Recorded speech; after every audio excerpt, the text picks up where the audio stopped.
What's up, everybody, and this is John from JV Survival. So today I want to talk to you guys about something, and that's going to be some ideas that's kind of off the beaten path. Now, I feel like this is something a lot of people don't necessarily talk about.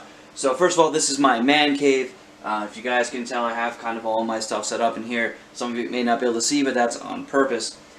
So again, today I know there's a lot of talk right now about firearms, especially about what people wanting to kind of ban firearms and doing assault weapons ban and stuff like that. Now, getting outside of that territory, I do want to talk to you guys about some other ideas that don't include necessarily real firearms. Now, it's something I think a lot of people don't necessarily think about, and that's going to be pellet guns. Pellet and BB guns, guys. It's a very, for survival purposes, I think it kind of gets overlooked quite often. So, right here I have two examples of pellet guns that I have in my inventory. This right here is going to be my MK177. This is not a real gun. Disclaimer again, no detachable mag, nothing. It is a pump action pellet gun. So there is a small clip on here. There's a 5-round clip.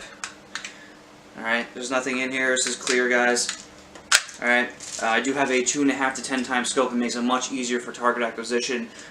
This is a 177 caliber pellet gun. It is not a 22, which does have a lot more power.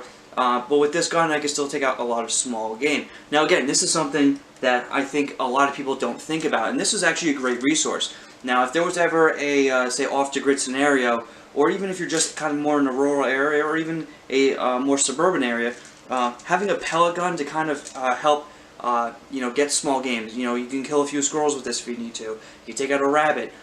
You know, you could take out some nuisances with this, and you know, a lot of it comes to shot placement. A lot of people are going to say a 177 isn't going to do anything. Now again, I think most marksmen, most shooters, anybody will tell you it's all about that shot placement. So, you know, as long as you put the shot right where it's supposed to, it's going to get the job done. Now again, since this is not a firearm, it's going to be a lot more quiet. Plus, to have pellets available, I mean, it's not like storing bullets where you need a lot of space. This right here is a can of 500, right? So 500 lead pellets, and this will last you quite a long time. And you can take out a lot of stuff, and it takes up no space at all. You can put this right in your pocket.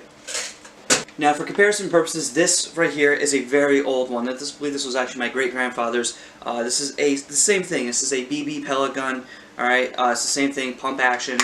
And again, I mean, this will still do the same thing. Again, this is basically just the more modern version of this, and again, does have a scope. It makes it much easier when you're out there trying to hit your target. Now, this one right here is going to be a break barrel one. This one's a little more heavy duty.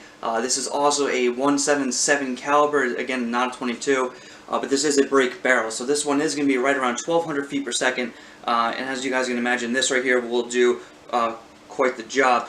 As far as accuracy and consistency, I would say that this gun is probably a little bit above the MK177. Again, either one will suffice, either one is fine. Again, this being a break barrel, will give you a bunch more power. And I feel like a little woman right now because I can't open the thing up. But again, guys, this right here is something that can be had for right around $100. Anywhere from, I would actually say, between $60 and say $150. You'll get yourself a pretty decent pellet gun. I think it's something you should consider and to add to any collection you guys have. Now again, a firearm is great if you run out of bullets. A good old expression that a gun with no ammo makes a poor club, and that is a very valid statement. Again, this is going to be a lot more quiet, and it's going to be much easier to store rounds for it. Anyway, again, so this is John from JV Survival. Thank you guys for stopping by my man cave today. And we're going to have a lot more stuff to go to, but again, if you guys don't have a pellet gun or a BB gun in your inventory, I suggest doing it. It doesn't hurt to drop a couple bucks and get yourself something that can be used and actually be quite handy. And again, these are not real firearms, do not worry. But again, you know, it is something to consider. So thank you guys again for stopping by. Please consider subscribing and checking us out, and we will see you guys next video.